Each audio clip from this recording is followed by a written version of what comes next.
Hello, everyone. Welcome to the Techegy podcast.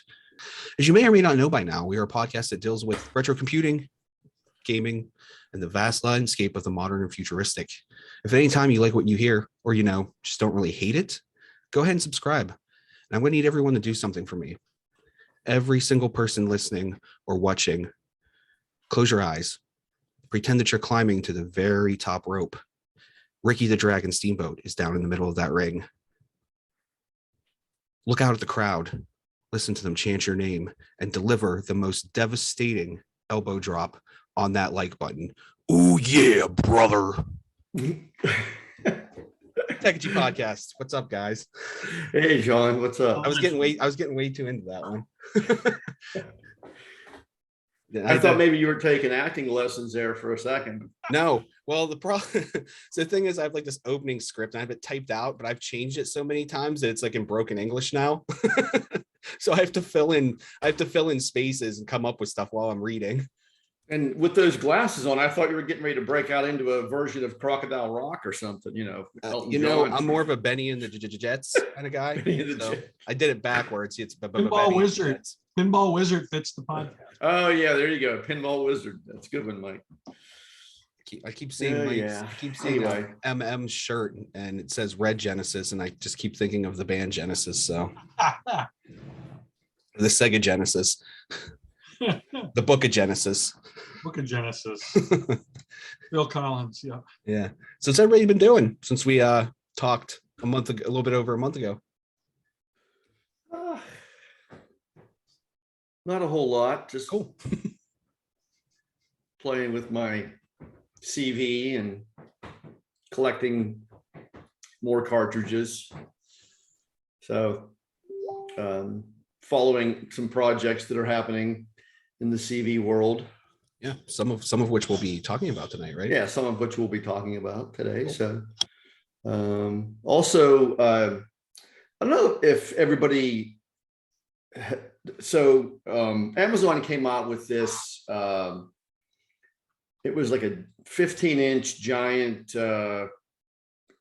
basically it was like an Echo Show, but it was like a 15-inch one. Well, there's a company called DAC that makes something similar to that, and but it runs off of a Raspberry Pi. And I actually I didn't buy you can buy the actual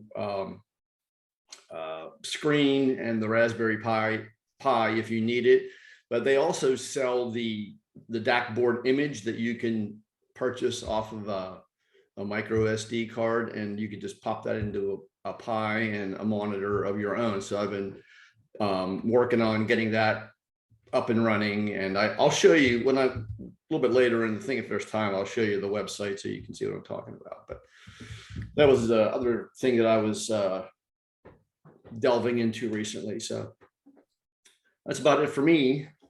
Yeah, cool. Mike and Mike, whoever wants to go first, what have you guys been working on, playing with? Want to go first, Mike? Or you want me to go first? Go ahead, Mike. Okay. Thanks, Mike. Yeah, well, basically playing, Xbox, Conan Exiles, Halo Infinite, and Trek to Yomi. I think that's what that's called, if I said that right.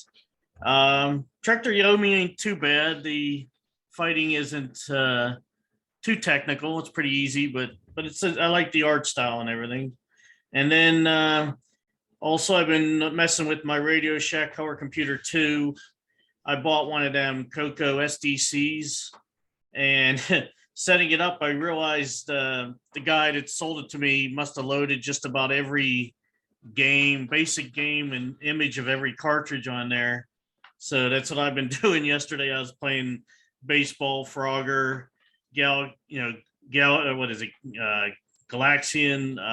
Gauntlet. I was playing a whole bunch of stuff. I was there all night playing that stuff. And then, of course, I've been playing with the Oculus a lot too, which we'll talk about later. So Might actually talk me into getting one after all these years. I've looked at the Oculus a couple of times. So I'm actually really impressed with the Oculus Quest 2. And they're finally starting to get some good stuff on there.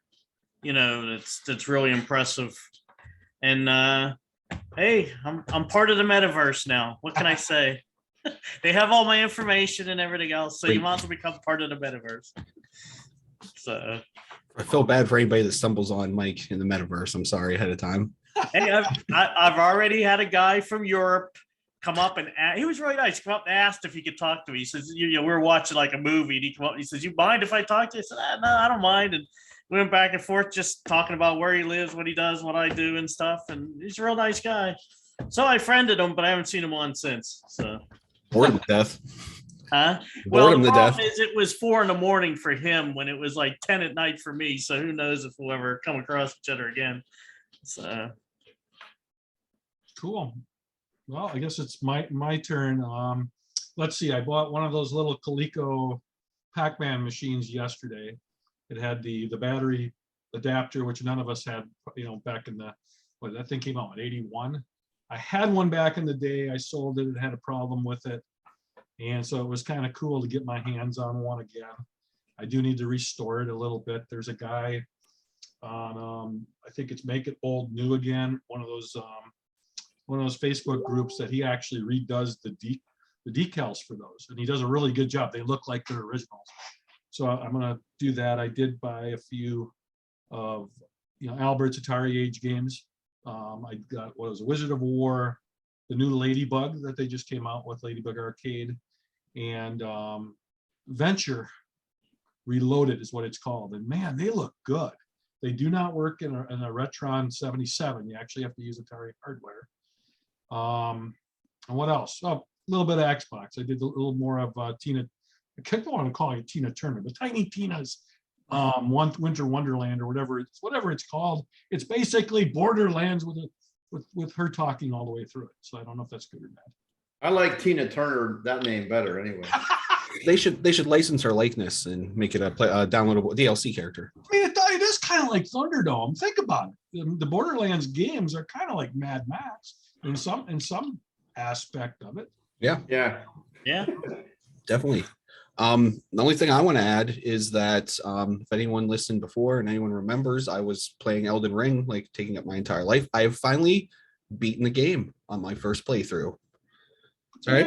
It's okay. No, I don't need it. No applause needed. I was at John, did you use that controller I sent you when they took the Fisher Price controller and turned it into a controller for it?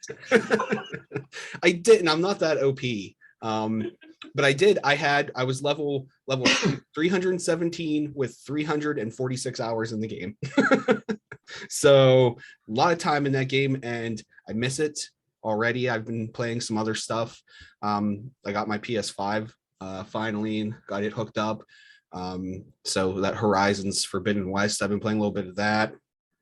And I'll talk about this a little bit later about the CORGS stuff, but I got a special edition CORGS themed game from CORGS, and I had plugged my NES in earlier, and then I was playing like Yoshi's Cookie and Shadowgate. Yeah, I was playing Shadowgate, just some other stuff. So I've been doing. I know we got a lot of cover tonight, so whoever would like to volunteer first, please feel free to jump in on your topics, and we'll just go to town from there, I guess. Jump in on your topics. Why don't you guys talk about the show? I mean, I think a lot of people want to hear about that. Oh yeah, we can talk about it. You guys had a lot of fun with that. It was John and I together at these things, I think, is almost borderline illegal. The things that we do. There was a funny, I just want to tell the story real quick. We were going to eat after we had left CORGS, and we end up going down these residential area to go to what was the restaurant called? Roosters. And we were just going, not paying attention, just talking and stuff. And there's speed bumps in this residential area. And I have these two Macintosh computers that I got sitting in the back, a Classic and a Plus. And we hit this speed bump at like 40 miles an hour. And the only thing you hear is these two Macintoshes just I looked at my rear view mirror and I swear I saw them flying up in the air. They definitely did. I'm like, well, John, if they worked before, they definitely don't now. Or vice versa. They could, we might might have- have charged something into place. And Right. But it was a good time. I think it's just as fun the times, even like the Friday before we got there, or before the conference, and then the parts after are fun, and then like us at the hotel, just all the weird normal weird stuff that we get into. Like I know poor John, I'm like I'm the bad influence of the group. I'm like, hey, we went to eat lunch on Friday, and what time was it, John? It was like 2:30 maybe. And we went to this place called the Crooked Can Brewery in Hilliard, a little bit north of Columbus. yeah, And I'm like 5 beers at this place. And then I'm telling John, I'm like, John, you can have another one. Just have another one. I was the driver. and then we went to a couple different like retro video game stores after that. And every time we passed a restaurant or something, I'd be like, hey John, you want to stop for a beer? Hey, John, Every time we go to these conferences, I have to like reapply to have a liver transplant. I have to go on the liver transplant list because I'm drinking so much alcohol on these things. I said to my girlfriend when she asked me how it was when I last night, and I said I sometimes I feel bad for John after these, because this is probably the most he drinks in like 2 years all combined. Yeah, I'm like, not. I have more in a weekend with John and Mike whenever we go than I have in like 6 months. And we were smoking cigars and stuff, and that's a new one. We don't normally do that, but we did. So John's wife, if you're listening, that's not true. We didn't smoke cigars. No, she's not. Yeah, we did. Don't worry But yeah, about I got some pictures here. I'm just gonna, they're not in any specific order. They're all appropriate. So if you're watching on YouTube, you'll see the pictures. If not, we're just gonna talk about it. John, please feel free to talk. I don't want to guide the whole. Yeah, no problem. Because I will. But Well, no, just yeah. So I'm start just off gonna. with- There's about 47 pictures. Just go through them, and we'll just kind of talk about, while we're talking about what we saw and stuff like that, everybody can just see kind of what was going on. Well, just to let everybody know who's watching or listening, this was the CORGS, which is the Columbus, Ohio Retro Gaming Society convention, and so we attended that this past weekend. May 14th actually was the actual date. So, yep. But can everybody see this okay? Can you guys see this okay? Yep, got it. Okay. are you full screen, John? Kind of. It's sort of cut off at the top. Where, right here? I'm seeing the whole picture. That's the end of the picture right there. I mean, I'm seeing the whole picture, but like it doesn't look like you're full screen for some Well, reason. I have the browser in full screen, but I had these in iCloud, so I was just. Oh, okay. I got you. I didn't actually download them. You're good. Okay. That's All okay. right. So this was taken outside of the place that I was just talking about where we were drinking.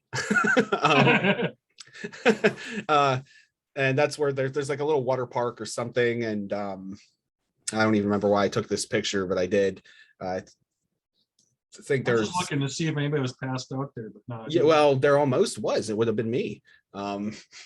It was blazing hot too. It was like really hot that day. It was so hot, and I didn't wear a hat, so like my bald head was just baking underneath the sun. When we went outside, and everybody had taken the tables, and we're just sitting at this table, like right here, this like table on the left. And then there was like some dog festival or something going on, because there were just hundreds of dogs. Yeah, there were. Did you get hit by a car? Did you get hit by a car sitting at the table? I didn't. I don't even.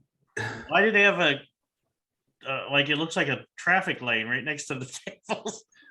So this road's actually really small. I'm pretty. So the restaurant, the place we were at, was originally a train station, and this is where the tracks were, and they turned it, but it's not like a full size road.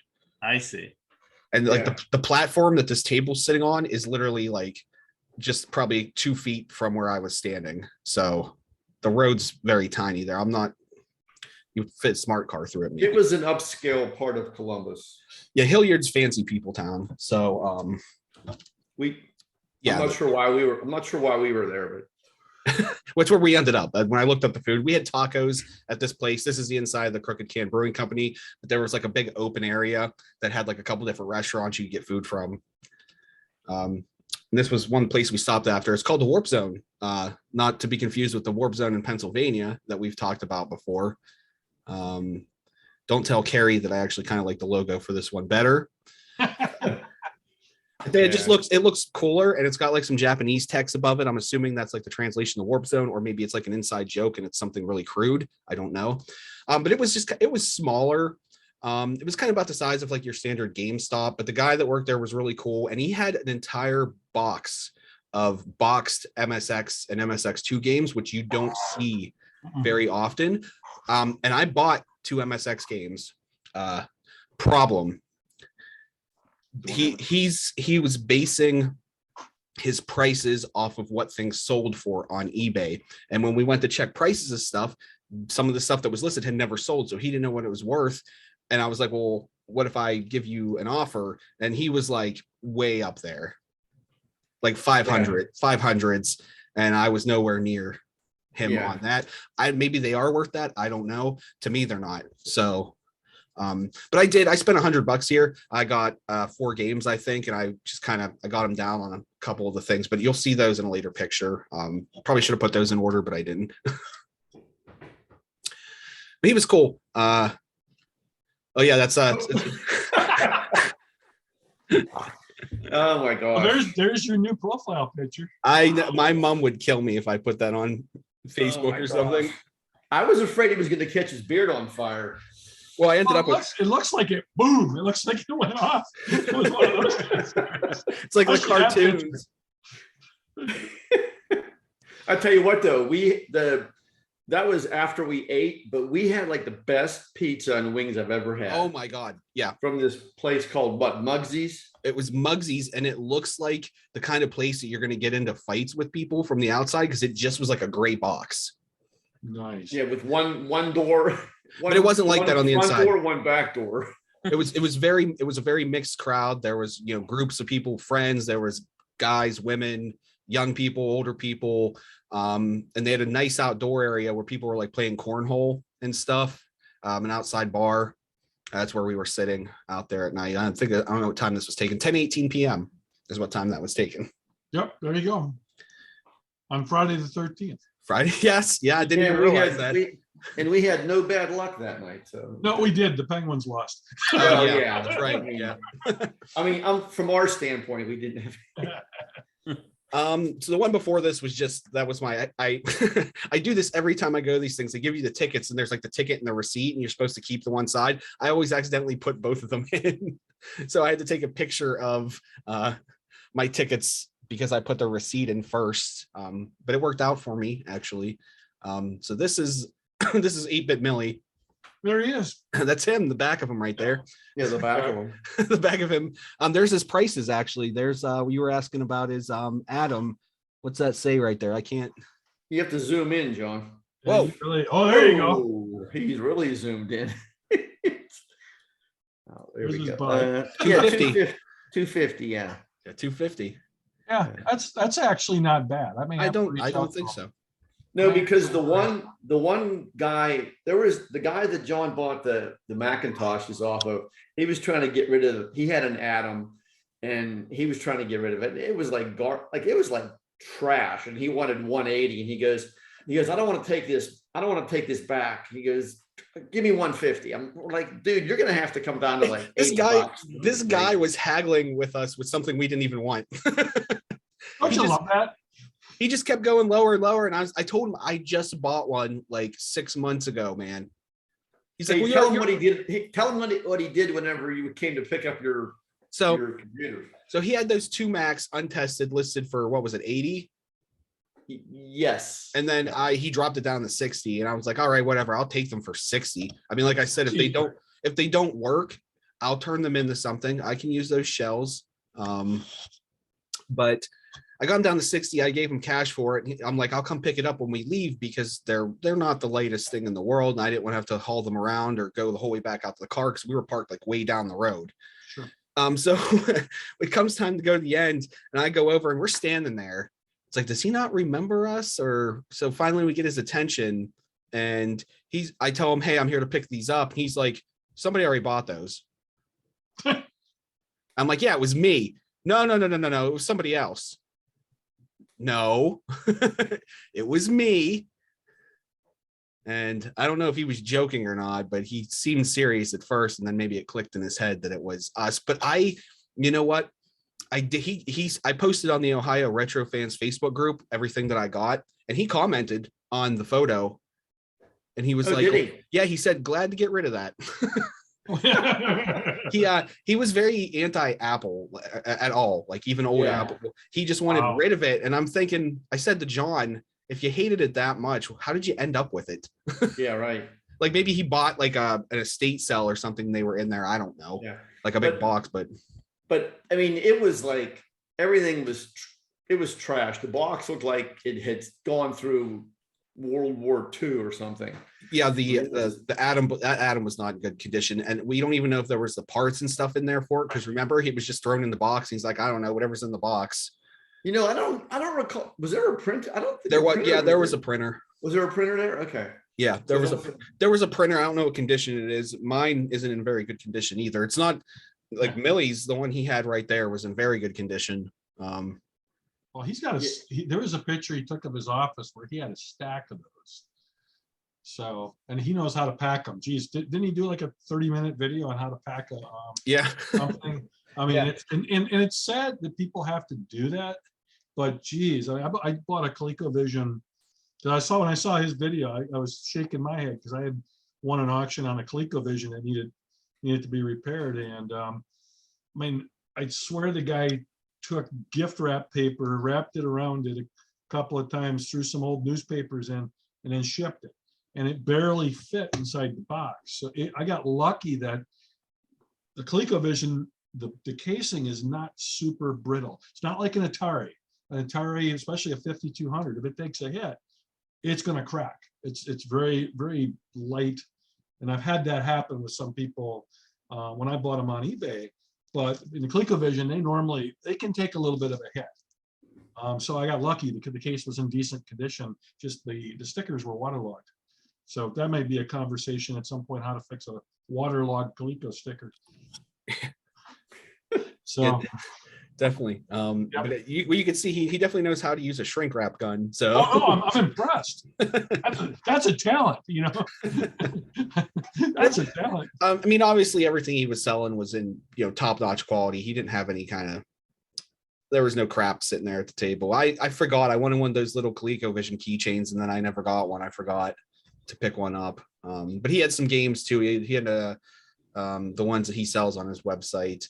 And he had a like a screen there that he was showing like upcoming games. Virex and Grey Castle are his upcoming games. And he was cool to talk to in person. He's got a vote going on which one he makes first. I did. I comment on that, and I thought I actually almost said Virex. Everybody's saying Grey Castle. I ended up saying Grey Castle because the way that he sold Grey Castle, like when he was telling us about it, he seemed way more excited about Grey Castle than he did Virex. And he Did we see any screenshots or anything from the Grey Castle? I haven't. Because his little video that he had rolling there, he showed like a little demo of the Virex, and it looked pretty cool. I was interested in it because it looked like a mix of like almost like if you remember like the old light gun kind of first person shooter, and then there was like the first person like dungeon crawler aspect to it, and I'm a big dungeon crawler fan. Yeah. So that was like right up mine. But he sold me on Grey Castle. He said it's going to be text with pictures, right? Is that text? I wasn't paying attention whenever you were talking to him about that. I think it's a text adventure, if I'm not mistaken, and he's going to put some artwork and stuff in it. So okay, we'll see. And I don't want to give away his ETA that he mentioned because I did ask him in case that changes. But it was a more recent one. yeah. I'll say that. I mean, all the stuff he's put out has been pretty top notch quality. So According to most people, yeah. well, yeah, except for one. I've got all three games. I have all three games, and Yeah. they're entertaining. I was playing. I don't think I have what's one called Arcadon. Arcanon. I don't have that one. It's an interesting game. It actually, if you like stuff, it's kind of like a combination of Galaga and what was the one that was Space Fury? Yeah. Yeah. The graphics remind me. Yeah, a lot the graphics are really good. They're really good. And it's entertaining. I know that, some people say you can play it with a rubber band, but I found it more entertaining not using a rubber band. Although that would be a good challenge. Like, people do speed runs, you could do a rubber band run. You could, but like I said, I had fun with it. It's, my attention spans like half an hour tops, maybe like 15 minutes. And it was a great little pickup game, which, those are great when you're just want something to kill a little bit of time. It was a great game for that. I had fun with it. So, like I said, I have a rubber band around here somewhere, but I didn't use it. All righty. The picture before that was just some guy talking to him. I think I was just taking pictures of the building at that point, because that was like a nice little reprieve where he was at, because he had his own corner, and his retro game club took up so much space that like nobody else could really fit over there. So we kind of had a reprieve right there, and the fan felt really nice. It was so hot in this building. I was already drenched in sweat because I'm a fat, sweaty pig.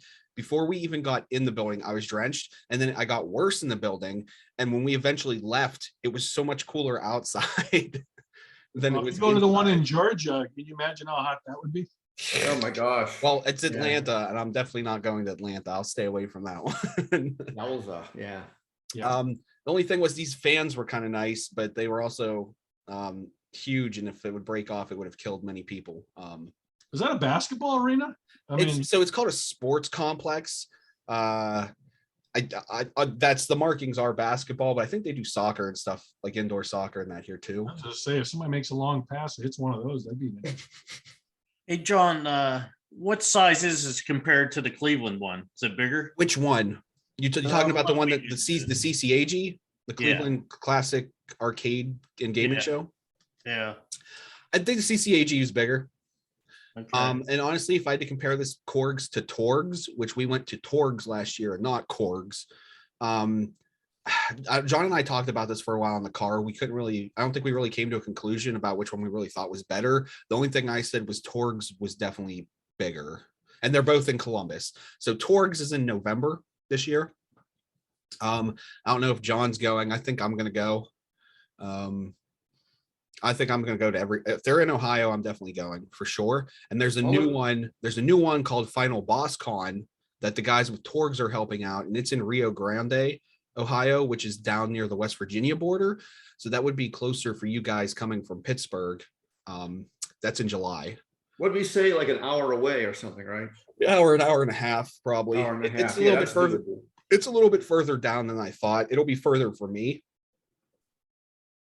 But it's new. It's called Final Boss Con. It's in July. Does Pittsburgh have one this year? Yeah, I don't know. Is that November too? At the I think it's October. I think it's October. PGX, right? Yeah. Penguins game is 1-1.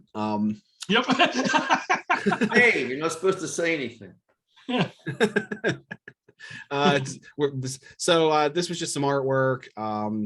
These were some very I forget the author, this gentleman's name was, but he had, John, you remember probably a little bit better than I do what these books were. Yeah, so he created, like, this is like the most comprehensive book on video game history that's out there right now. And it's hard, like, the one that says Phoenix, well, you can see it says Phoenix, what is that, 4? That one on the, that one that you can see really well there, those two stacks, those are, they're the same book, but this one is black and white paperback. The one that's cut off there a little bit to the left, that is a full color hardback, and it is gorgeous. But he wanted $80 bucks, I think, or no, it was 80 and he wanted 70. But I'll tell you what, it goes from like the early 70s all the way up through 2016. You could get two old Macintoshes for less than that. What's that? I did. Yeah, and John did. Yeah. I was Um, thinking about getting it, but it was just, I don't know. I didn't want to pull the trigger on $80. So did that video not want to play, John? It didn't. That's why I hit refresh there. Oh, He wonder just wants why. to show the cigar picture again. Yeah, no. Yeah, you um, were right. Yeah, there's that video right there you were I showing. think it's just because I was sitting here for so long, maybe. The original prototypes in the back of the Smithsonian. And when Ralph donated, he began making these replicas for other museums. Wow. And this is the first replica he built. The guy that created I guess the Pong system, he made some replicas of his original design, and he had them. I think he had them for sale or something. But this gentleman who was selling that book just happened to, I guess he must have given this guy one, and he had it at the show. So, but it was kind of cool. I see a 7800 sitting there. Yeah. Two. Wait, is that There's a is that 50, there's a 78? 52 and a 78. Yeah, you're right. They look very similar. I don't remember even seeing that 52 I don't remember or seeing that that. 78. Actually, Yeah. I was What's taking that? this more because I thought it was ironic that this guy had made The custom. Nintendo Sega controllers. Yeah, he made custom controllers and pads and stuff. And He's missing a button. There's 3 buttons. Yeah. yeah, well, this is for the Master System, not for the. Oh, Genesis. yeah. Oh, okay. Yeah. Okay. Yeah. I So was thinking the same thing, Mike. I was like, But hey, God, that would make NHL real hard to play on. It would Yes, make the yes. game hard to play. Can't pass, but you can shoot, Yeah. Hey, John, I don't think he had those systems for sale. I think he was using them just to show the he had the use of the controllers. he had 2 TVs set up there, so maybe those were Yeah. plugged into the TV. Yeah, I think think they you're were. right. Yeah, But I just don't remember seeing them at all. Which is I don't which is, either. which That's is, weird that you yeah, you which is captured it. funny because that 5200 is huge.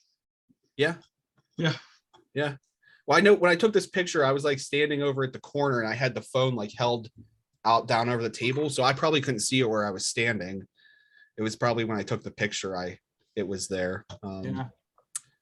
So this was the table next to that guy. These are hacked ROM games here, homebrews. Obviously, Super Mario Brothers on the Genesis was not a thing.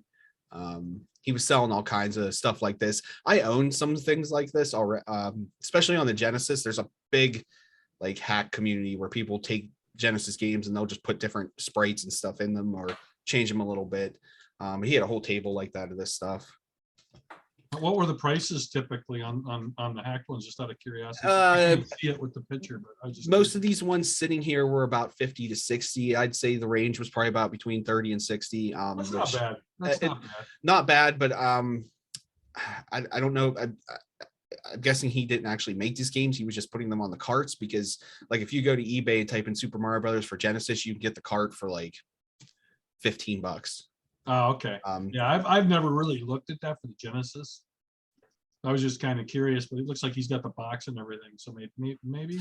Yes, that's the difference. So he obviously probably custom print the art and put that in the box and that. So I guess you're paying for the whole. I don't know if there's instruction manuals or anything with that or not. I just kind of took a picture when I was passing by. Which is cool. That's really cool. Absolutely. So there's some stuff here like these were the 2 Macintosh we were talking about that I picked up for $60, even though the price on that one says $5. That's not accurate. The Louis the Louis Vuitton purse I did not get there. Oh, wasn't your purse? You put it on top of there to get your money out. I didn't realize it was there when I took the picture. There's also a jacket because I threw my jacket up on the steps there. I think that 5 meant he was going to pay you $5 to take it. If I would have held out long enough, we might have ended up there. Hey, that purse matches your jacket. Yeah, it does actually. Isn't that funny how that works out? So I like I mentioned before we started, I tore these apart and kind of gutted them a little bit to clean them out. I'm gonna let them air dry, and then I got a little bit more ISA I want to put on them, isopropyl alcohol. Then I plug them in and hope they don't blow up. We'll see what happens. I mean, the color looks good on them. The one on the right probably could use a little retro bright, but not much. Yeah. And you know what? I might not even do it because like even my childhood memory of having these in like the Oh, they always turn classrooms. yellow. Yeah, they were yellow already. So not that yellow. That one's that was the grimiest one. It had some weird sticky stuff. Like if you let ketchup dry on something, that's what it was. It was like ketchup residue. That's a shame. In college, I used to write my papers on them. Yeah. No, cool. And like if they don't work, or if one of them doesn't work, I'm gonna pop a new screen in one of those, put a Raspberry Pi or something inside of it, and have like a little Hackintosh, I guess we can call it. That might 3D be, printed a that might little be an one. idea. Yeah, I 3D printed a little one. It's about this big. I'll take a picture of it and I'll send it to you because it's. Yeah, looks- please do. It looks just like the one on the left. And I put a little 2.5-inch screen in it. Yeah. By 0. So I have a classic too, and I have the color classic that they released, and I paid way more than $60 for those. Sure. But they work well. Awesome. So add these to the collection. So this was the Super CORGS Simulator. This was the game that I won in the raffle, and I never win anything in raffles at all, ever. So because it's like they're rigged, you know, John. Absolutely. Like sometimes they rig them for the people there, but and Not they called this time. no, they called my number, and I was like only half paying attention. And then luckily they reread it like a couple times, and I was like, oh, it's me. And then some guy said, come on down, it's the Price is Right. So I'm like running like an idiot up to the That's what front. happens when you have a bunch of beer when you're. I hadn't had any at that point. Then. Yeah, I set you up. I set you up with a perfect excuse there. Oh, whoops. But so I actually have a couple pictures of this in here of me like playing it, so you guys can see what it's like. But it's literally you walk around at CORGS and throw dollar signs at the vendors and at these like little controller sprite monster things that hop around. And there's 6 things you have to collect, which are kind of right here. They're video game cartridges. And then at the end, you meet the king of video games. And if you have all 6, spoiler alert, he turns you into the king of video games. So there's only 10 of these made in existence. So Cool. yeah, no, I thought it was really cool. I'm gonna put that, in a fancy case and put that on display. And I regret, I thought about this morning when I was playing it. I didn't get these 2 guys to sign it. They were there.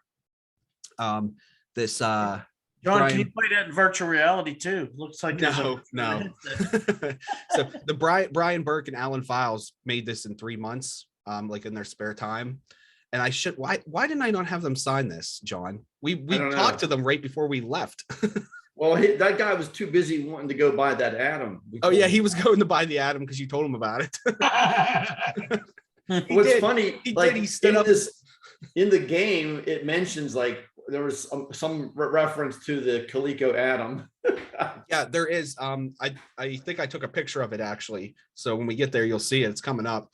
This was Qbert for the Atari 5200, signed by Warren Davis. What's he, the writer? He was the programmer for Qbert. Yeah, that's what I meant. Yeah, he. It was actually a good Qbert too. It's Qbert is like probably top like 3 for me of my favorite games of that time period. I love Qbert. So I was fanboying over Warren Davis. I was like, Warren Davis is right here. I need to get something signed. And I have a pristine copy of it for the ColecoVision. And of course I didn't take it with me. I meant to ask him this question, but I wonder if he programmed it for each system, or if he just had like programmed like a master, then it got ported by somebody else to the other systems. I would imagine I mean, that's how it works now. I don't want to speak for if he did it or not. I'm not sure. Yeah. But I would imagine that's probably there was a master and then there was teams that ported it. But he did other games too. He has a website because he wrote a book, and I actually bought the book last night off Amazon about the games he programmed and that. And I also found out that there's a picture of him later on. He's been in some comedy shows on TV. Huh. Yeah. If you type in Warren Davis comedy in Google, it'll bring up an IMDb video that's about 3 minutes long of all the roles he's played in like comedy shows on TV. So was he in Big Bang Theory? I didn't see it on there, no. No. Okay. But it was just funny because John and I were like running around this convention trying to find copies of Qbert, and all of a sudden there's no copies of Qbert in existence now when we need one. Right, of course. Well, I paid $3 for that, so That's actually not a bad price for it. I didn't care. I just needed a copy of Qbert right there. That guy could have railroaded me into $20 if he wanted to. Hey, I actually it back found one for the ColecoVision. Yeah. Oh. Yeah, you could have sold it back to him. Now that it's worth more. Yeah, that's true. This was just a copy of Microsoft Office for Macintosh. Nothing special there. These were the CORGS shirt. I bought 2 of them. Very cool. Yeah, pretty cool. So this is CORGS Simulator here. It was Millie in the game, or? No, unfortunately. Well, I mean, some of them didn't have names, so you could pretend one was Millie. Okay. So ignore me jostling around here. I had to pick up my controller on the couch because I was standing up. But this right here is the year 20XX. That's a Mega Man reference. And there must have been a smudge on my camera or something. I don't know why it's so like smudgy, but I just wanted to show there was, it had music, and the music changes as you go through the game. Stuff like that. Here's my dad works at Nintendo. There's all kinds of inside jokes. My dad works at Nintendo, or my uncle works at Nintendo, that joke. CORGS Sim DLC this way. It was $20. You couldn't get past that guy until you paid the $20. So obviously no DLC, so there's nothing actually there. No. So this is a reference. He made a surprise in the bathroom, and you have to actually go down the toilet. Like you're going down like a plumber's pipe in Mario. And when you came out the other side, there's a little kid that you talk to, and the kid says, "Oh, there was a plumber that I saw went in there, and he never came back." So, hold on while I check the price on eBay. I was talking to one of the vendors that was in here. It's cute. It's a cute game. Yeah, there's a lot of cute little references. So this actually caught my attention. They're talking about a Game Genie code, and there's an actual code there. So I'm gonna have to dig out my Game Genie and see if that actually does anything. I can't imagine they would put that in there and it not actually do something. Right. So there's the Coleco Adam one, and that's why Coleco Adam is a definitive video game machine. It was a guy giving a talk up here, and he's talking about the Coleco Adam. And this is the end that I talked about. It just shows me walking up and giving this guy all the collectible pieces, the cartridges, and then becoming the king of CORGS is what happens there. So I don't know. I think it's like one of the coolest thing I think I own, honestly. Well, it's definitely limited run. Yeah, right. That's cool. That kind of stuff is always cool when it's limited. Yeah, so just some more pictures from inside here. It was pretty decent. The one thing that drives me nuts about these things is, and a lot of these are guilty of this, it's not just CORGS, is you're gonna have people here, and they cram you down these tiny little aisles trying to look at everyone's stuff, and it's 99 degrees in this building, and about 85% of the people there have never heard of a shower or deodorant or anything like that. So yeah, I'm taking shots across the bow over here. Actually, you know what? I don't think I really smelled anyone this time, but Torgs, I was definitely a problem. But I'm more just, come on, guys. Look, we need bigger. Give us a bigger venue or something, because you're like, I'm bumping into people the whole time. It's like pinball, and then I'm like getting pushed on top of tables and knocking stuff off of tables and things like that. And then the people at the table are looking at me like I'm damaging their stuff. Like some guy pushed me. I don't know what you want me. I'd rather pay a few dollars more for the ticket if they could get a bigger venue, or air conditioning. Yes. Yeah. Like I would, this one was 10, but some of them are 5. Mostly is the ones we go to. They're like 5 or 10. I would pay $20 if it was a bigger, easy. That wouldn't even be a question. Yeah. The air conditioning. Yeah, that too. This is Paul Niemeyer. He did a lot of the artwork and design in that for Mortal Kombat. It's the big one he's known for, but he had his hand in some other games there. He was selling some original art, some prints and that there. And I guess he was selling a leather jacket that I didn't even notice until right now. I don't remember seeing that leather jacket there. That was the mods table. The guy selling the mods there. And that's the two Is that the guy screen. that paints? Is that the guy that paints the machines? No. I don't have a picture of that guy. I was too scared to take a picture of him. But there's a Jaguar CD there. Yeah, there Wow. is. Wow. Oh, I see a TG16 behind it too. There's So- TurboGrafx Mini right above it. Oh, is that the Mini? Okay. That's the Mini.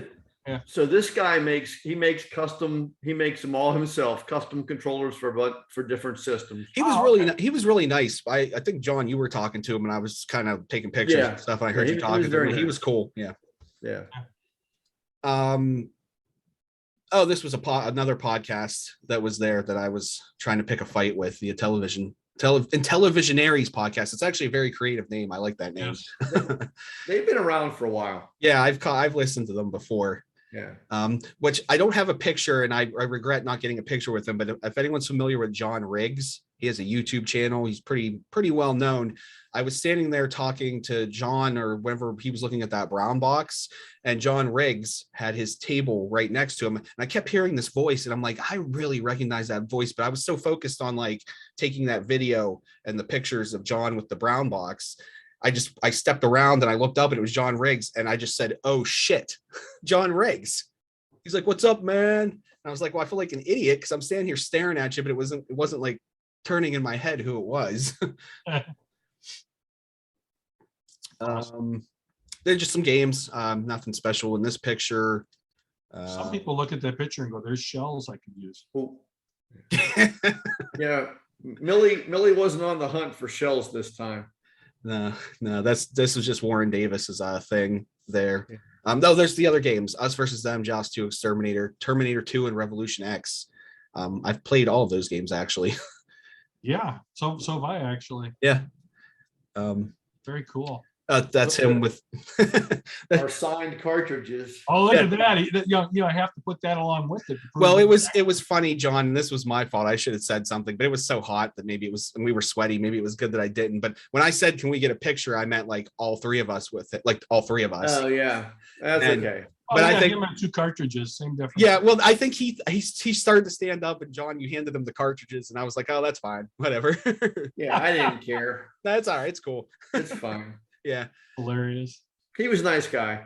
I don't know why I took 2 pictures of these. I must have really thought that was funny. 7800 again. Yeah, 78. Um, I couldn't find any 78s at the show. no, not really. There was that one, but that guy wanted way too much money for that one. Oh yeah. He was like 200 Brian something. Brian Collin here, who was the creator of Rampage, did some artwork for other games and stuff like that.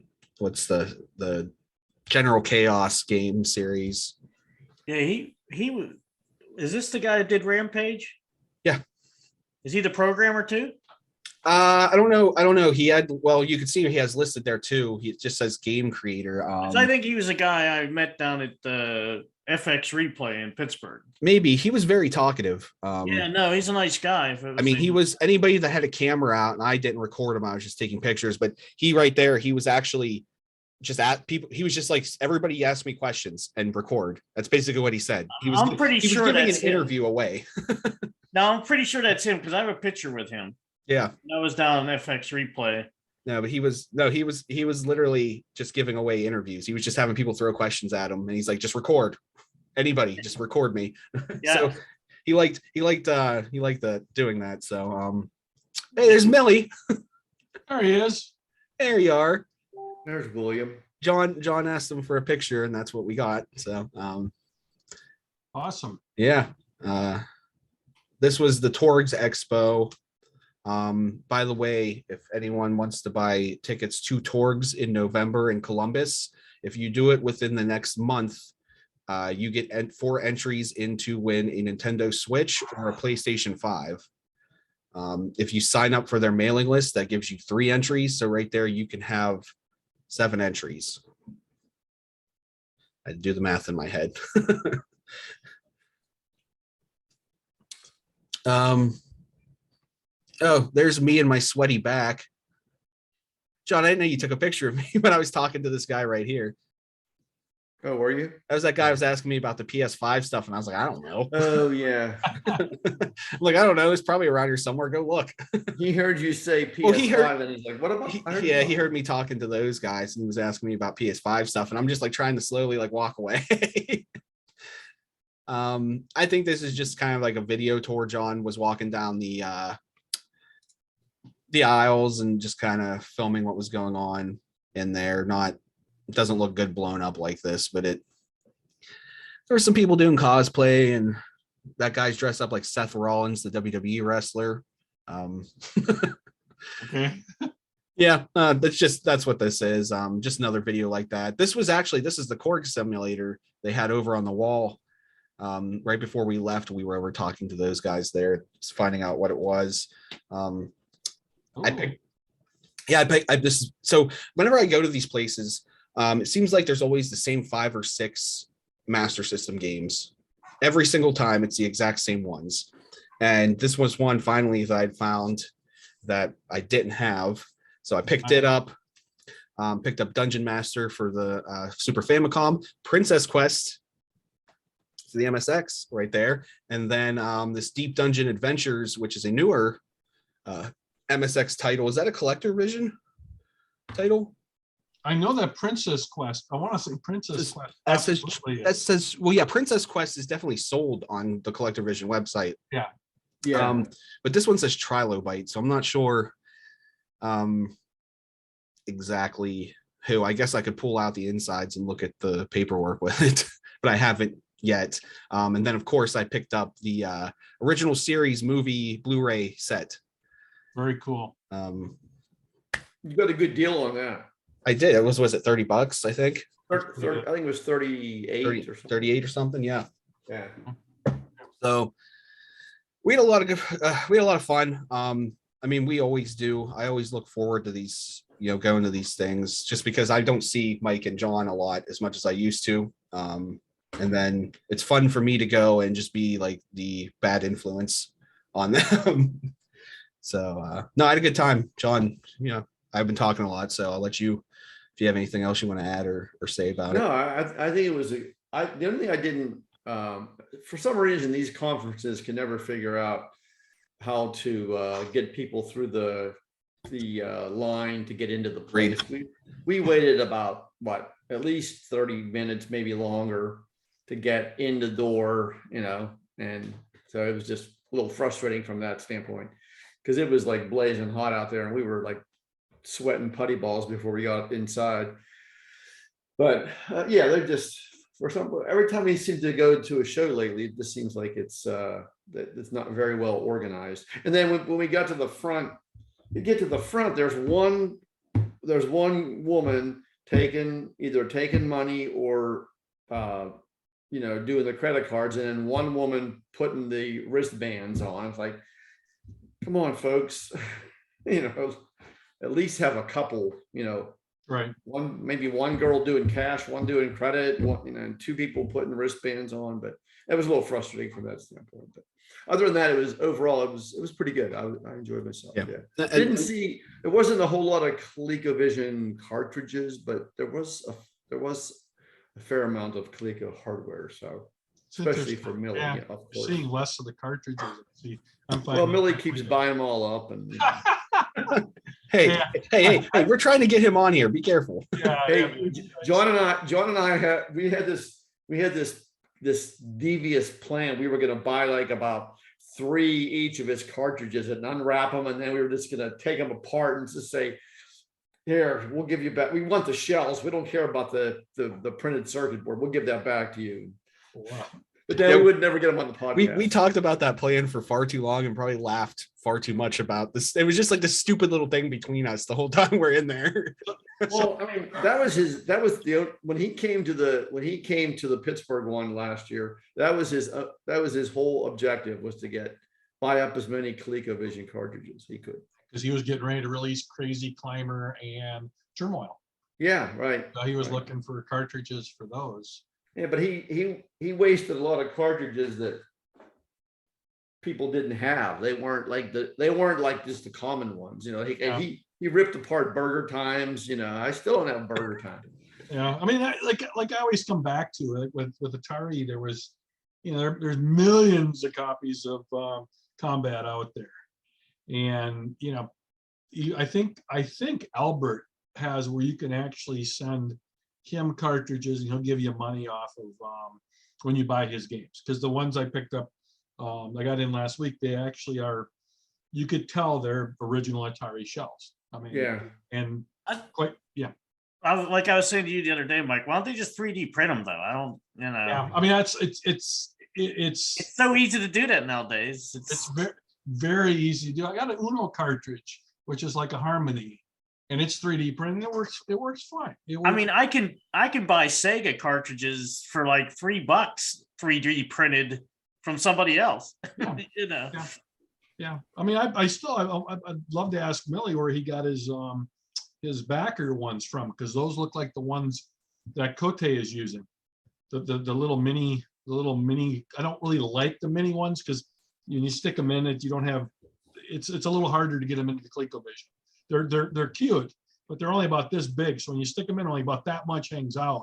So when you're trying to stick it in, it kind of, it can go back and forth in there. That being said, at least they're doing the cartridges that way. So Well, John and I were talking, like, why doesn't he just reach out to the community and say, hey, look, is anybody willing to print? And then, then you can work out the financial arrangements. I think there's something going on with that. I think he actually addressed that at some point. So we'll have to ask him that when he comes on, because I would be curious, but I think he said something. I'm not going to put words in his mouth, because I think he could explain why. It was, I offered to 3D print ones for him if he ran into issue too, because I've got the equipment to do it. Right. Just for that. But I was going to tell JC is I did pick up 3 games while you're out. 2 of them were for the Master System, and 1 was for the TG16. One of my favorite arcade games is R-Type, and I picked up R-Type for the Master System and for the TG16, and then I got like $10 for Zaxxon in the box, and all of it's in the box. Oh, I love Zaxxon's one of my favorite ones too. Yeah, I mean, I don't have the 3D glasses, nor will I have it. But I think most of them don't even work, right? Yeah, I've heard there's a way to make it 2D. I didn't even realize you were supposed to have the glasses on it. I was laughing when I said, "Oh, okay." Luckily, I only paid $10 for it. But the R-Type for the TG16 did cost me a little bit. That was one. I think it's like 60. I really wanted that. There was one I really wanted. It was all from the same guy. I just reached out and he did a combined shipping. But Zaxxon nobody wanted, so it was whatever the low bid was. Just take it. Yeah, Take it. Yeah. I'd appreciate that. Yeah. One thing I didn't show, I just wanted to show real quick that was you're not gonna be able to see it here, but it's called Code Warrior reference. This is for Macintosh up to OS 9. Released in 1996, and it's, well, there's not an actual release date. It says 96 to 97, so guessing it was released in 96. It was good for that. So I thought this was just like a reference thing for like programming and development, but it turns out it's an entire tool suite for developing. So kind of interested in checking that out. I have an old a G3 that this should run on. So I'll check that out. Other than that, like I said, it's a good time. Looking forward to the next one. I'll make sure that you guys all know when that is. Please, if you ever want to come to any of these, we'll make sure that we get it planned out. Sure. Good too. It'd be cool. But there, MC, you've been a little quiet this whole time here. Haven't heard much from you. What do you? I didn't go to the conference. True. You missed the party. You missed the party. I mean, I don't know. No, what do you got for us? Well, I did pick up these this weekend at the. I don't know if I can hold these up and you can see them. Oh, nice. That was a fun game, actually. So I got that Warp Zone. And I got Pennsylvania Warp Zone, not the Pennsylvania Warp Zone, not the coal one. You no. No, I actually like Wolfenstein. I've never seen that Indiana Jones one. Yeah, Well, I think that's why I had to pay $30 for this. And I never saw it either, so that's why I bought it. And I will tell you, it's extremely hard. Does it have the tab up on the top that we always rip off? No, look, they're always cut off, even if I don't do it. You know what I so, but they did come with manuals and everything is they're actually in really, really good shape. That's kind of why I bought them too. They weren't all beat up. Like you get most of them, your cartridges and labels are falling off and everything else. Oh yeah. Them ones are all on there. They're all good. They all look really good. And they actually play. I tested them. So I did that. What else did I do? I mean, basically, I've been playing with the Oculus, trying out Beat Saber. I think's really good. I mean, I'm into all the different things, like big screen lets you watch movies. So it's like you're watching a big screen TV. And, I went into the multiverse and it's like a library. It's basically like a giant museum you walk through and you can go see space things or whatever. And, but there's a new program that come out. It's free. Well, it's free and paid. You can see like 3 different categories once a week. But if you want to see them all, and there's hundreds of them, you pay, for like a subscription or something. But it's called, and I don't know how to say this, Luminal. It's Liminal. And it's just cool. You go in there and they have these little 5-minute things of this, just different 3D things that are really cool. Like the one has, like these all different colored circle like balls. They look like ping pong balls, and they all fly up in the air. And then like all this stuff happens in the background, and they all fall down on you. And it's just really immerses you in 3D. But they have all kinds of things. They even have shooting games in there and everything else. And then there's a bunch of other things. I watch YouTube VR on there a lot just because they got a lot of things in 3D or cool. And there's like trying to think of what it's called. Horizon World. You can go around in there and create your own worlds. And then there's like another one called Horizon Venue, which I think they're going to merge them too. But you can actually go in there and watch basketball games or concerts, and it's like you're really there. It's like filmed from in the crowd, so you can look all around and see the people and see the concert in front of you. It's really cool. And then what else have I been playing with that? Trying to think here. There's something called I don't know how to say this either. It's like ARKIO. It's like ArcGo or something, but it's actually like a CAD program. You walk in there and they give you like a table and you can build like anything you want on there, buildings or, any kind of thing you could think of, like vehicles or whatever. And it's actually really neat the way they let you do that. I mean, they have a really good design for like doing this stuff. And I've been a big fan of virtual reality since I was a kid. I remember Century 3 Mall had a business that went in there and had the first VR system. It was like really big, where you had to pay $20 an hour and you put on the whole suit, like the whole headgear, and you're in a circular ring and you had cables all around you. But they had like the first 3D games where you walked around a thing and shot at another guy who was across the room from you. And, so I've always been really into 3D, and I really think the Oculus, I mean, I've seen the Vine too. I think they both do a really good job of presenting 3D. So, but I find myself every night, I kind of go on for an hour and I'll even watch TV shows. They have free TV on there, and stuff you can watch. Does it work with Plex, Mike? If you have Plex? I believe so. I think Plex is on there. I I'm mean, pretty sure it they're is. starting to get it, like Netflix is on there now. They're starting to get some Showtimes on there. I mean, they're getting a couple different, TV type things on there. I'm hoping they bring like a lot of the streaming TV things to there because. Would you imagine Strange New Worlds on that? Or Yeah. Orville? I mean, I watched the old on the free TV part. I actually watch all the Next Generation ones. I watch a bunch of Star Trek Next Generation ones, but they're kind of older, and you can tell they don't look as good as the newer stuff. But because they're not, it's not a high quality station that's presenting them. Okay, yeah, it's not the remasters. No, it's not because it's on one of them free internet streaming stations. So but it's just cool. It's still cool. Well, it's still neat that you can make the screen any size you want. So you can make it gigantic, so you feel like you're in a movie theater. That's what I like about it. So You've talked me. I've got to get one of these days. My son had the HTC one. well, I want. That's the one you have to have the poles. And be that's why I like the Quest. The Quest 2, you don't need nothing. The poles, yeah. No, in fact, you just draw the area around you, and you can actually, as long as you're in that area, you're in the 3D. If you step beyond that area, you can actually see in black and white everything in your room. So it's not.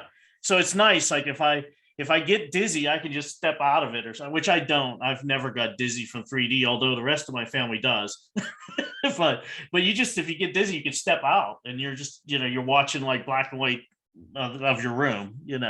So that's kind of cool. They should have made it color. That would have been better. But hey, it's cheap. It's not real expensive. But what was I going to say?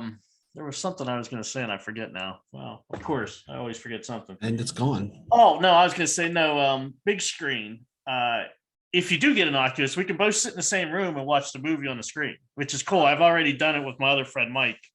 You would have another friend named Mike. Yeah, I do. Oh, I have it's ridiculous. It's crazy. I know like 4 other Mikes. Awesome. Well, as long as the Johns have one other John, maybe with a second N after his name. Yeah. Well, we tried to talk the other Mike to actually join the podcast, but I don't know. I don't think he wants to be on, a podcast. But he plays Xbox with us. So, but awesome. But it is cool that you can go in a room or you can watch a concert with someone, and it's kind of neat, So I watched the Katy Perry concert, the Egyptian one or whatever it was. It was really cool in 3D. It really was. So. I don't know. And I know they have sporting events, like they'll send you notifications when they have sporting events. I know there's been a lot of basketball on there, and then there's been a lot of live band stuff. So I don't know. Everybody hates Zuckerberg or whatever, but I actually like what he's doing with the Oculus. I don't hate him.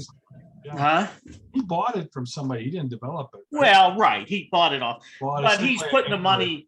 He's putting a lot of money into creating all these metaverse things. He is. You could see, because, geez, I get updates every day on the softwares, so they're really dumping a lot of money into it. That's awesome. Yeah, because you worry about stuff like that. Is it gonna just be vaporware?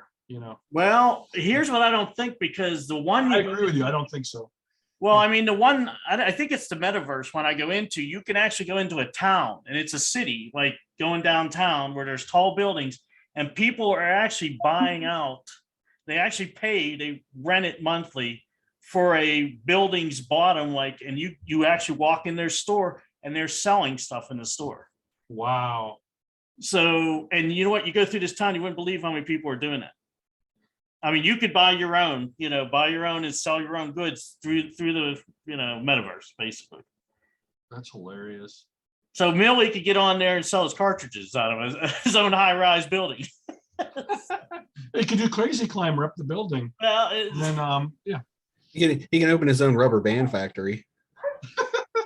But it's amazing. Every time I go on there, there seems to be something new to play with, since they're developing so much stuff lately. And there's a lot of free stuff and there's a lot of paid stuff, I'll have to look. I'll have to look at that later this year. I think my wife would shoot me if I. Well, does 3D bother you at all? I've never done it. I've never done it, so no, it really doesn't. I mean, I've gone into movies with the polar glasses. Okay. It really hasn't bothered me. I think, what was the one I saw? Well, you'll be blown away with the Oculus 3D versus movie 3D. Star Trek Into Darkness. I went and saw that in the IMAX with when I say it was 3D glasses, and it didn't bother me one bit. Well, I will tell you in the Oculus, they which one is it? I can't remember which movie thing it is, but one of them has a lot of the movies in 3D where you can actually buy the 3D movie. And I've just watched the previews of them, and gosh, they're really 3D. It's not like when you go to a movie theater and watch them. I mean, it is real 3D, So it's not like was a Virtual Boy.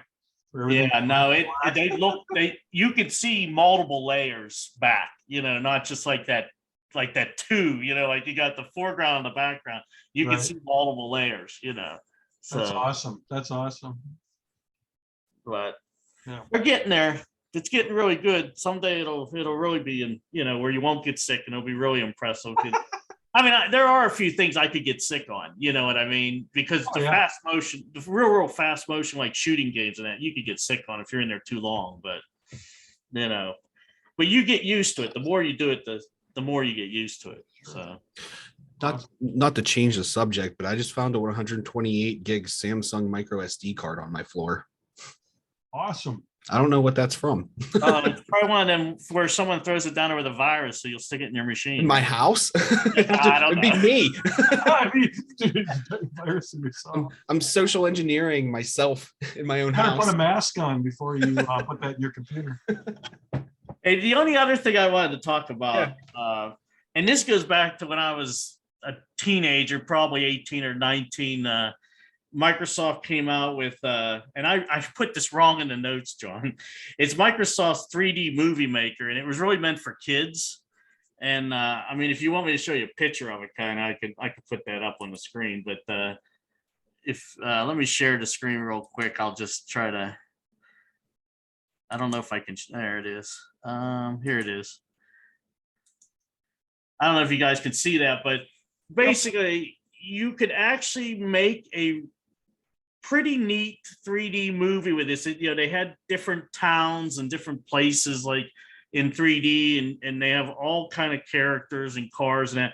Well, what Microsoft did was open the code and everything for free, open source, so that anyone wants to mess with it or program it, they could improve it or play with it.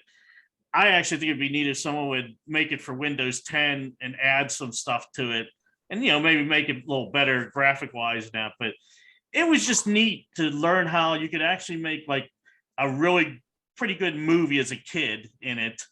And it was kind of like Flash was in the old days. It's simple to use. I mean, this thing, you just place the things and then move the frames, and you can move the cars, and then it would just like the car would drive through the scene. And the only problem with it was, of course, it had a Microsoft like special extension for saving out the movies, so you couldn't play it on like an MP. You couldn't have an MP4, an MP3, or anything like that. It was their special thing, so you could only play it back in their player they had in this thing. But it was just kind of neat, and brought back a lot of kid memories from playing around with it and stuff like that. In fact, I bought it at a computer show real cheap, and that's why I bought it, even since it was like a kid game. But I just wanted to see how good it could do the movies. And actually, I messed around with it a lot when I was young.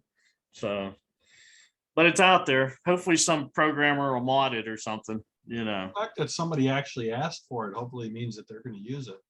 Well, I think what happened is them companies don't exist that help Microsoft make it. I think they're gone. They went under and everything else or something. And I guess Microsoft just said, well, then people just have it, which you can only play it on Windows 95, I guess, at this point. I don't think you can play it on Windows 10 unless, you use some kind of, virtual box or something like that, Emulate it, yeah. I wonder if they're going to release Microsoft Bob source code. Ah. I have a sealed copy of Bob. I do have a sealed copy of Bob. But yeah, I wonder if they'll ever release Bob. That would be hilarious. Start a campaign, get some signatures. I remember the old days, in Monroeville and a bunch of other places. They used to have all them computer shows where you could get, stuff like half price. I used to go to them every month and buy something, So if I went down there, I was coming home with something. And I did that when I was talking about in the 80s. Yeah, I used to do that when I had an Apple II Plus. And man, I'd go to those shows, and you get the baggie with the video game in it. And, yeah. Oh, I remember those days. Them were the good old days. Those were the good old days. Yeah. Well, there was so much out there. There was so much they were selling. I mean, there were so many companies selling so many different products. Now everything's just an app. Yep. It's not like the old days. No. That's why I was playing with my Coco, Radio Shack Color Computer 2 there the other day, just because it reminded me of the old days, and it being that Coco -SC or SDC had all them games on it. I was just going through them. There was text adventures I was playing with and everything else. So I was doing it for like probably 6 hours yesterday. Awesome. So Sounds like a nice little trip down memory lane. Well, you know, when you get older, Rocking with the a lot more, oldies. Yeah. 99 2.6 Cleveland's classics. No, that's all cool. You Let know, me unshare the screen. definitely even in like my lifetime, I can remember conferences and stuff being different, and now everything's virtual, so most people don't even bother with in-person conferences. And even probably going forward, like a lot of the ones that I know, like like on my side, like the cybersecurity conferences and stuff I used to go to for like a week, they're all online now. So now I just am in my house just every day of my life in my house. But Mr. MM, I believe you have What have I been working on? Well, I did pick up a few of the newer Atari VCSs that they kind of had a blowout of them, what, about a month ago now. GameStop took the Black Onyx one with the 2 controllers and put it for, normally they're $400, they were 99 bucks. And as you can imagine, they sold out pretty quick. Slick Deals was going nuts on that. And there was always an argument with whether they were really worth what they were charging for them or not. But if you don't know a whole lot about the VCS, it actually is just a computer. And when you open it up, it's just an AMD Ryzen in there with AMD graphics. It's got 8 gig of DDR4 RAM. It's got an M2 slot inside of it. So what I did with one of them, actually did it with 2 of them, is I actually got Windows running on it. And they just released the BIOS to actually be able to boot from the M2. That's new. That in the past you kind of had to put a boot manager on there. And then you had to know the password for the BIOS. So if you go out to Atari Age, people have figured out what the password is. It's what Atari celebrates 40 years with using like 4s and $ and stuff for some of the lettering, upper and lowercase, is what the current password is. But somebody has screwed up with the latest firmware, so you got to back it. There's a lot of information on it, but it actually is a pretty nice Windows machine. It works decent for like a student or something, or you know, some people on YouTube were actually doing testing. There was a site that the group that I found that did a really good job. I was trying to see if I can say what their name was up here. 411 on Tech. Their part 3 talks about the Windows install, and it's based upon what you had to do before this latest change in the firmware, where you could make it actually boot from the M2. And Atari does put their actual instructions out there, the new Atari, for booting off of like a USB drive. But I can tell you the M2 is a lot faster. It wasn't very usable. I think, you know, John M., I think the last time we chatted, I think I mentioned that, is that it ran horrible on just a USB card. I think on the last podcast we touched upon that. But coming off the M2 card, and you can't use the newer M2 cards. You have to use the ones that are actually the SSD SATAs. You have to use that one, that M2, the 2280. But that's all up on 411 on Tech's video, which actually, it's like I said, it's a decent video. It walks you through it really, really well. So basically, you got a $100 Windows machine. Well, 130 because you got to put the SSD card in there, or the M2 card in there. Nice. So, yeah, and the joysticks are both Bluetooth. The ones that come with it are Bluetooth, so you can use them in Windows. Yeah, use them in Windows. It's awesome. What do you think about the future for the VCS, as far as, I know that they've done some kind of, like, you want to call them, remakes of some Atari classics on there, but do you think that it's going to be a good platform for like indie developers moving forward, or homebrew, or? John, I feel sorry for them. I like their effort. I really like the interface and everything. But what's happening is the games that they're making for it are the reloaded ones. They're basically called like what was one of them? Tempest Reloaded.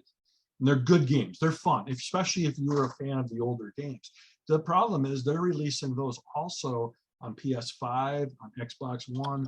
Yep. So, you know, if you're like me, you're probably going to buy it on your Xbox, because you know that platform is going to be there. And I hate to say it that way, Yeah. And then knowing that a major retailer, there's only a handful of retailers that carry them, but for a major retailer to reduce it 75% to get rid of their inventory, the writing on the wall for the new Atari is not good. I mean, sadly is not good. I like the machine, but I think it's going to go the way of the dodo. I think they're going to be collector's items here at some point, just because they're not going to be able to, they're not going to, how can you compete when you can get an Xbox, for 300, an Xbox without the drive? What is it? The Series S isn't it 300? Yeah. This machine is 400. Yeah, which one are people going to do? I mean, it's Yeah, and you got the one 300 that can play the newest games to the oldest games, whereas the other Yeah. one can't. it's because the Series S is the one that's 500, and you can get them now. It's a lot easier to buy an Xbox, but the one without the drive has been, the one without the DVD drive has been pretty easy to get. I've seen those around for the most part. Your market and your crowd for that you're selling this to too. It's not this isn't a young crowd that's going to be picking this up. This is Right. like, not, I mean, I'm a little bit younger than you guys, but it's going to be, your generation, and then people like me who are maybe didn't grow up with it, but I played it and I'm interested in it. But it's not, 18-year-old kids or younger aren't going to be running out to grab this. No, I mean, you gotta keep in mind, you don't have your Maddens, you don't have the games that people want. Now, the one thing it does have it's got all the streaming game services. It's got what's Stadia, it's got Xbox live gaming. It has that on there, so you can stream pretty much anyone. I think the only one that's not on there right now is Steam. I want to say Steam's not on there. All the other ones are on. Any other one I've heard of is on there. But again, let's go with the original price. Let's go with $400. Would you pay $400 for that, or would you pay $400 to get a cheap computer that can do the same thing? I mean, again, we keep coming back to, it was made for people our age. Well, how many people our age are going to buy that? I mean, Hey, Mike, does that have, is it Wi-Fi only, or does it have an Ethernet? it has an Ethernet jack. Okay. Yeah, it has both. Like I said, I'll have to post some pictures at some point. It is a complete computer motherboard that's in there. It's got little Atari logos on it. It's got little asteroid, the ship from Asteroids on it. That's cool. It's somebody put a lot of love into this machine. I mean, it's not. It doesn't just look like a cheap piece of what. Somebody put a lot of love into it. And it's, like I said, I come back to, they're not going to have the market. Yeah, well, it's going to be a niche market, Very much. And the people that buy the games are probably going to buy an Xbox anyways. Well, you can say that about, you could say that about the Phoenix too. It's going to be a niche market. It's just, it's not for everybody. Yeah. Sadly, they probably, well, no, they haven't sold more Phoenixes than this. Well, I'm telling you, if they ever get around to releasing another Phoenix, they've got like thousands of people that want another one, or or want at least one to have. But well, you're going to have this other Atom thing that's coming out that can run ColecoVision games. So right. All of a sudden now that we've got something other than a Phoenix that depends upon what the price is. It could be for people that can't get a Phoenix. I'll never say don't get a Phoenix, because I think it's a great little system, but right. you're basically, Phoenix now is going to have a competitor. Okay. John, maybe you can.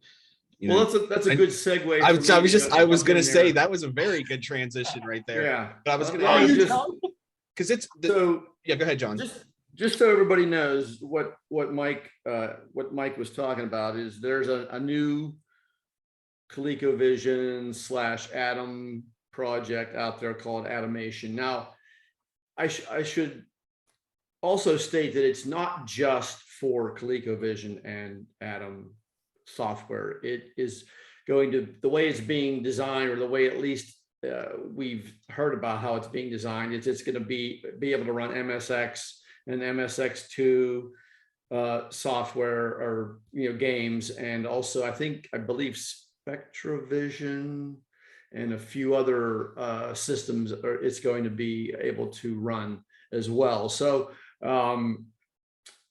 it's something like I said in the works. The gentleman who's behind it he's from Belgium, and he seems to be moving along pretty quickly with the project. I mean, not too long ago, he just was saying that he was waiting on his printed circuit boards, and next thing you know, he's got like the thing all put together. And so we're hoping that it will come to fruition here. But I wanted to share. I can't believe the progress he's made on that. Yeah, I know he has made It is a lot of wild. progress. Let me just, I'm going to share my screen here real quick and show you a few Cool. pictures of, so this is, did you guys see that? Yeah. Okay, I'm going to show this video in a few seconds. It's a nice video that he's done, but this is James Notini. He posts a lot on the ColecoVision site, but as you can see, it's gonna have MSX support. This is the screenshot of they were looking to rename the project. Right now, it's being billed as the Emulation Computer Entertainment System. So, but he wants to find a new name for it. Right now, he's just calling it Atomation, which is right here. I commented on that, and I said because I saw some other people, an individual said like Atom Vision. I think Atomation, if he blocks the M on that like he did ADA, yeah, I think that's I don't think he should change the name personally. I like it too. I think I like it the way it is. But anyway, he's looking for new names. But anyway, here's the this is the gentleman's name, Danny Van Den Heuvel. I'm not sure how you Danny pronounce Van that. Den Heuvel. Van Den Heuvel, yeah. Anyway, he just comments here, update, the core of the system has arrived, slim down Linux OS on it. He's still programming very hard. Progress looks promising. Now, one of the things, so it's going to have a real ColecoVision cartridge slot. It's going to have an SD card slot with an OLED display and navigation, real Coleco joystick inputs, real Coleco keyboard input. What the thing that really got me was this is going to be internet access right here, the AtomNet external input.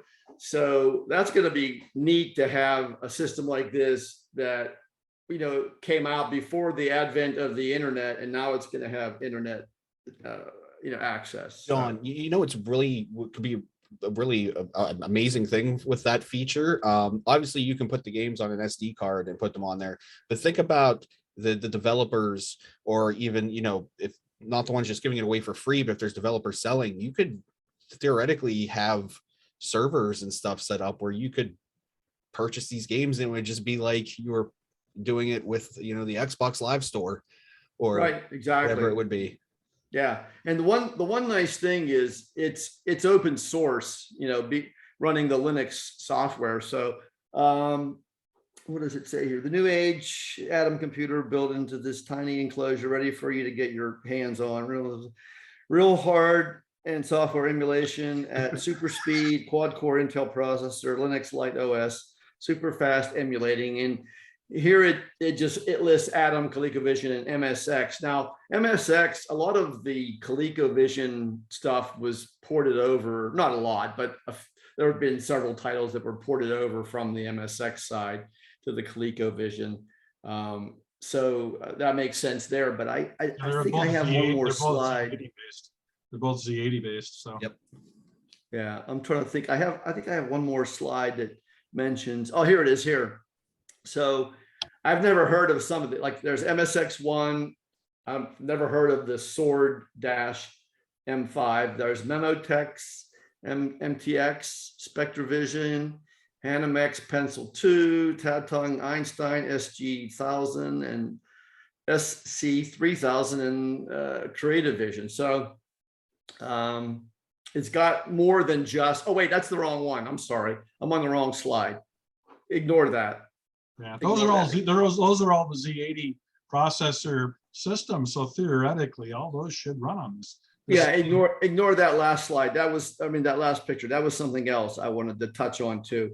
But yeah, I read somewhere that he's going to have a bunch of other systems it's going to be compatible with. So, so let me, you know what, while we're here, let me just see if I can run this. Wasn't the base of this thing supposed to be Linux? It is, yeah. It's kind of a Linux. He called it Linux Lite. So let me see if I can. I'm going to share sound, and I want to. If this doesn't play right, let me know. I'm going to try to play this video clip here. Sure. So let me know what you think, or if it's not playing right.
That's it.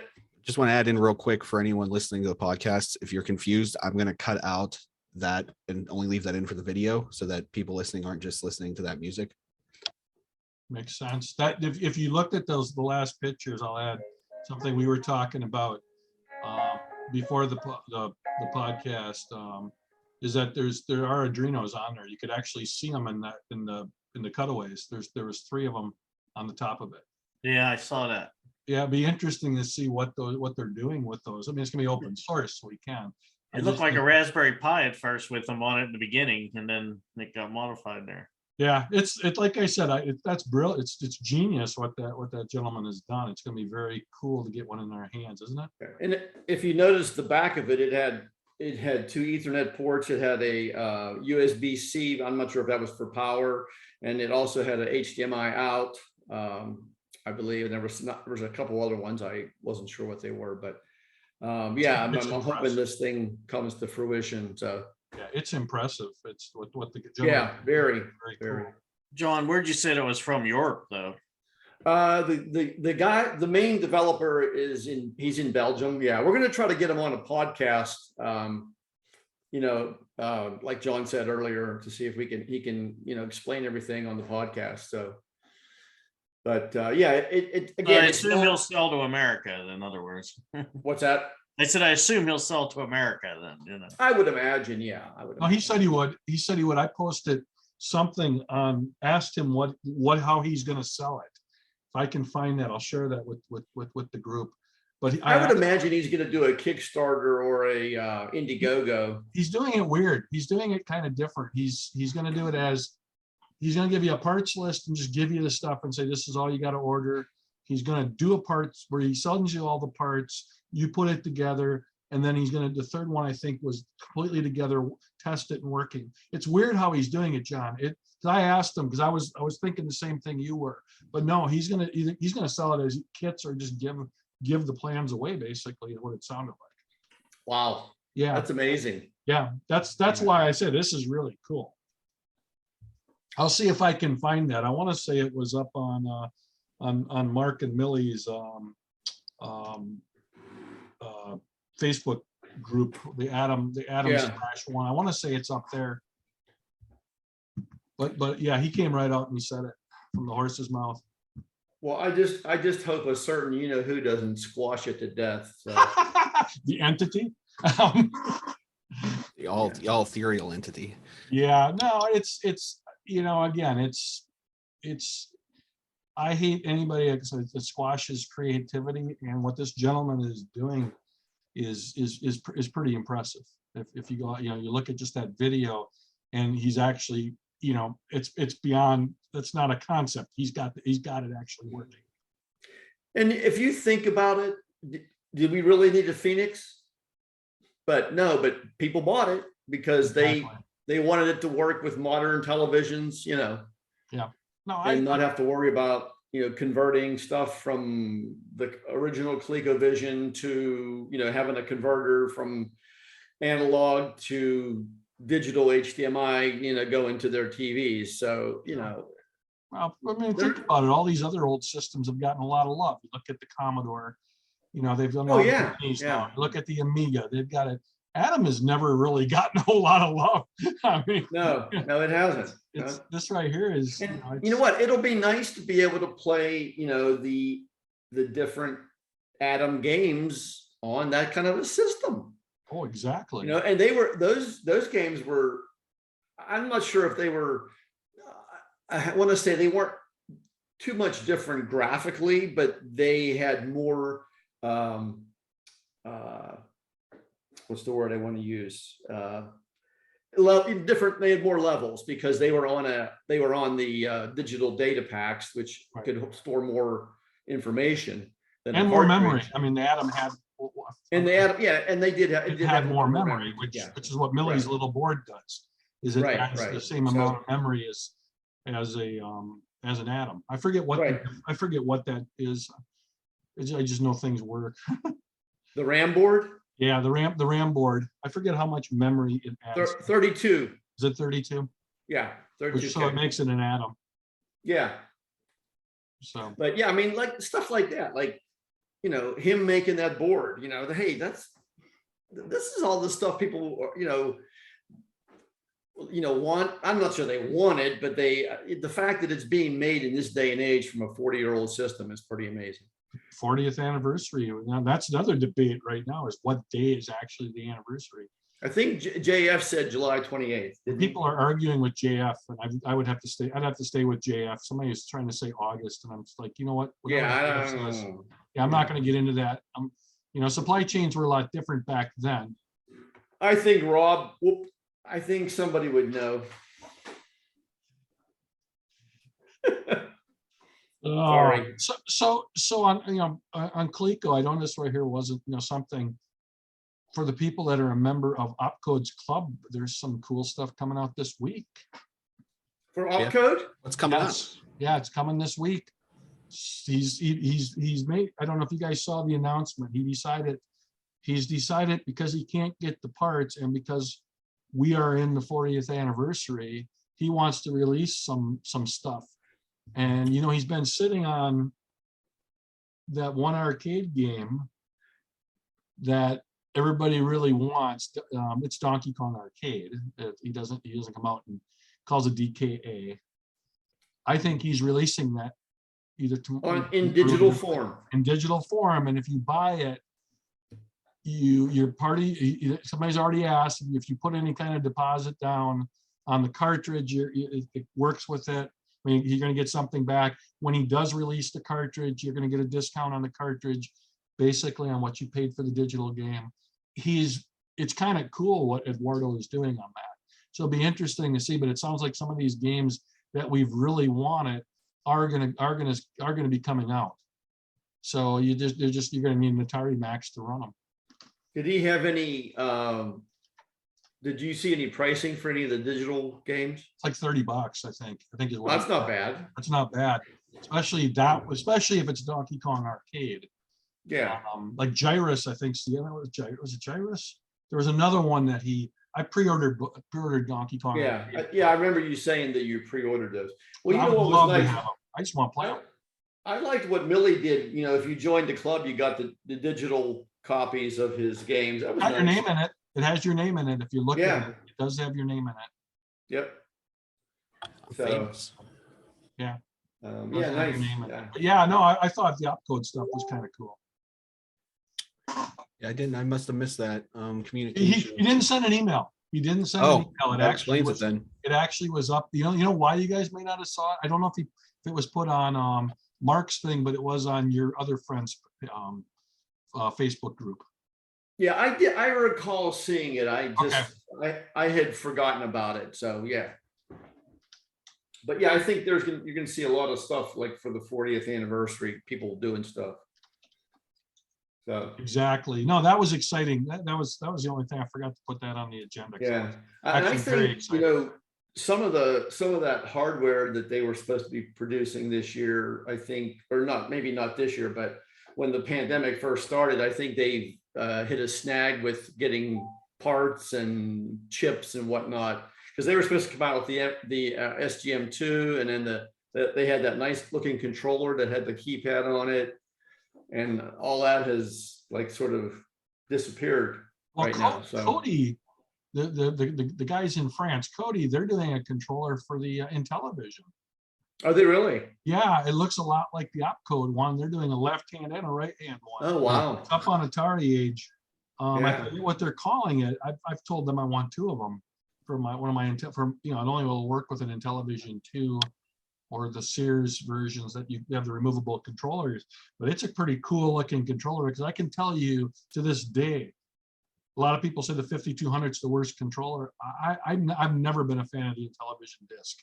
I've never been a fan of it. It's trying to play Burger Time with that. It was always fun. Not.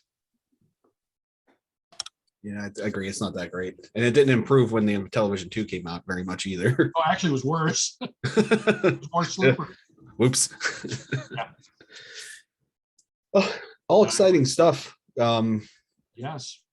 I'm all out of power and topics. If anybody else has any final words, It's aside. it's gonna be a rough ending in this hockey game, I can tell you that. Yeah, it's close. It's Yeah. there's no comfortable gap there, but we saw what No, there's happened. nothing comfortable there. But if anybody saw me go like this or anything while somebody else was talking, I did. That's why I double taped at my screen over here Yeah. to see what happened. So I if saw you're it. watching it's Don't tell me anything. if you're watching this, it's happening during game Oh, 7. I didn't know you were watching it, John. And I Rangers. didn't want to jinx them. Oh, no. My dad said that with the Bucks earlier. He didn't watch Yeah. it. Did not jinx him. And I said, you probably should have watched it. Hey, the only thing I wanted to say from that thing that I was talking about before, that DAC board, I'll talk about that on another podcast. So That's fine. I had something else too. I just I've been updating the agenda while we've been talking. So stuff that we've talked about, I've put on there. yeah. So that will always be the one just for our own internal record. That'll be you can always just use that link and I'll reshare it every time too. I'll just do it all running in there. But I guess we do have a couple final words. And these are the famous last words that we never can get right. We almost need like a countdown timer or something for this, but thanks everybody for listening and checking us out. Hit the like button, subscribe, and as the nerds here at Techegy Podcast always say, stay nerdy, my friends. I think it was worse this time. Yeah, we get worse every time. MM had never done it before, and it was still better the last time. That's going to be our claim to fame, that we can never get that right. All right, guys. Thanks for being on. We'll see everybody in June, maybe sooner. I have something planned that might be happening sooner. So just keep an eye out. All right. Thanks. Sounds good.